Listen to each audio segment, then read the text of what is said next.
าดทุกคนเหลือเสื้ออีหลี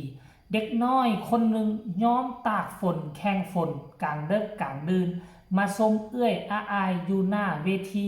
แล้วก็ซื้อเครื่องซื้อของไปมอบให้อาอายอยู่ด้านหลังเวทีพร้อมก่อนที่จะขึ้นรถบ้านสบายดี FC แฟนคลับทุกทานมาพบมาพ่อกันคลิปนี้ทานผู้ชมเป็นเรื่องเล่าดีๆที่คอนเสิร์ตมันเกิดขึ้นมื้อคืนนี่แหละกามื้อคืนนี่ก็หลายสิ่งหลายอย่างที่เกิดขึ้นขั้นท่าก่อนแล้วนี่ว่าบ่มีฝนตกนี่มันคงจะสนุกสนานกว่านี่ทานผู้ชมอันนี้ขนาดว่าฝนตกฟ้าห้องแต่ว่าเนาะแต่ว่าน้องๆ FC แฟนคลับพ่อแม่เขาก็ยังเดินทางไปให้กำลังใจอาอายน้อยสกุลพรมากหน้าคุ้นตาบ่ว่าจะเป็นผู้เฒ่าบ่ว่าจะเป็นผู้แก่บ่ว่าจะเป็นแม่เล็กเด็กแดงมื้อคืนนี่น่ะถึงขั้นใส่พวกเจ้าถึงขั้นพากันใส่เสื้อกันฝนเลยนะใส่เสื้อกันฝนลุยเลยโอ้โหหาก็จะเห็นเป็นแบบนี้ครั้งแรกนี่แหละเนาะท่านผู้ชมที่ผ่านมาวงใหญ่นี่เคยมีบอกก็เคยมีแต่ว่าวงใหญ่ให้มันอยู่ในช่วงที่เปิดฤดูกาล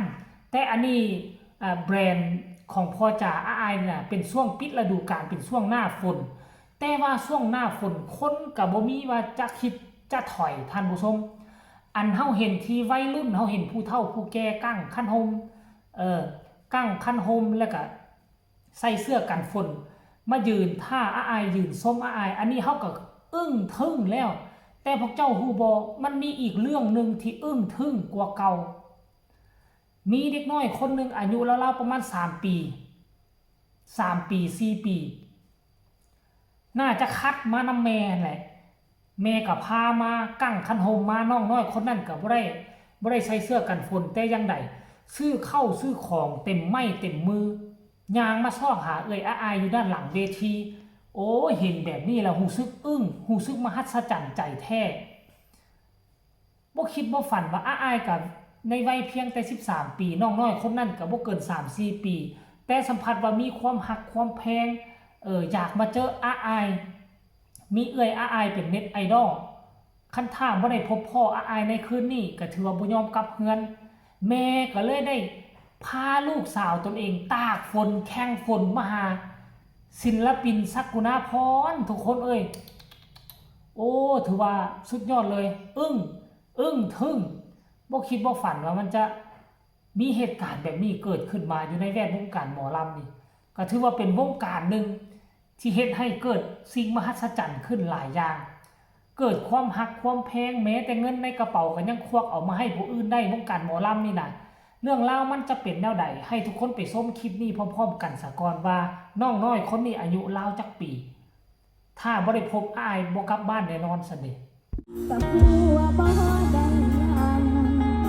ที่นั่งคิดฮอดอ้ายหลายแต่ก็จักสิเฮ็ดจังไดจังสิลืมอ้ายได้สักทีเมื่อใดเทื่อนั้นตัวใจว่าตั้งใจว่าสิสั่งคักๆแต่ก็เฮ็ดบ่ได้สั่งใด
ความจริงแล้วน่ะการที่มีพ่อแม่มายืนอยู่หน้าเวทีส้มอายน่ะเฮาก็เอิ้นว่ามหัศจรรย์แล้วเพราะฤดูกาลนี้น่ะสมัยก่อนนี่เกือบว่าเป็นไปบ่ได้เลย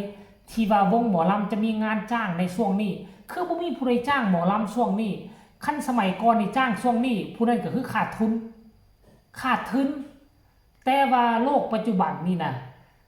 บ่เลือกฤดูฝนบ่เลือกฤดูหนาวสามารถจ้างกันได้เฮามีตัวอย่างแล้วคืองานมื้อคืนนี้นี่น่ะพากันขึ้นเต็มหน้าเวทีเลยพากันเข้าชมน่ะซื้อบัตร80 บาทแล้วมื้อนี้ก็มีงานอีกตื่มได้ยินว่าท่านผู้ชมเอ้ยอันนี้ขั้นกรณีว่ากระแสศิลปินบ่โด่งบ่ดัง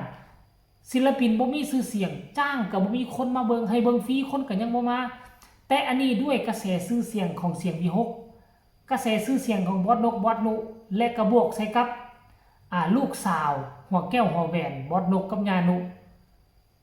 ที่เป็นคนที่มีกระแสชื่อเสียงไปใส่มาใส่คนก็อยากพบอยากพ่อยังอายสกุลนพรมันจึงเฮ็ดให้พวกเฮาเจ้าค่อยนี่น่ะได้เห็นความแปลกหูแปลกตาหมอลำแตกต่างสมัยแต่ก่อนและซ้ำบ่นำอีกจักหน่อยนึงท่านผู้ชมกลางเดือนนี้แหละเนาะฟินคัพของผู้ใหญ่บ้านฟินแลนด์ประมาณ11กว่าคณะ11กว่าวงหมอลำในช่วงฤดูฝนจะไปทำการแสดงอยู่ที่ครับของผู้ใหญ่บ้านฟินแลนด์โอ้โหนั่นหมายความว่าฤดูกาลปีนี้ทุกวงปิดฤดูกาลก็เปรียบเหมือนบ่ได้ปิดวงท่านผู้ชมยังมีงานเข้ามาตลอดค่อยกะหวังว่าในฤดูกาลที่จะมาถึงนี้อายจะดังจะปังจะมี FC แฟนคลับตามหาแข่งฝนมาหาคือกันกับงานมื้อคืนนี้เป็นแท้แน่นอนขอฟันธงเลยเอ้าสำหรับคลิปนี้ก็บ่เว้าหลายใหญ่ห้างกันแล้วกันเด้อทุกคนก็ฝากทุกคนกดไลค์กดแชร์เอาไว้แน่ที่สำคัญก็อย่ากดข้ามโฆษณาผู้ใดมีคำตำหนิติชมคำคิดคำเห็นคือแนวใดก็ให้ส่งข่าวมาได้ทางใต้คอมเมนต์สำหรับคลิปนี้ฝากเอาไว้สำนี้กันแล้วกันเด้อทุกคนสบายดี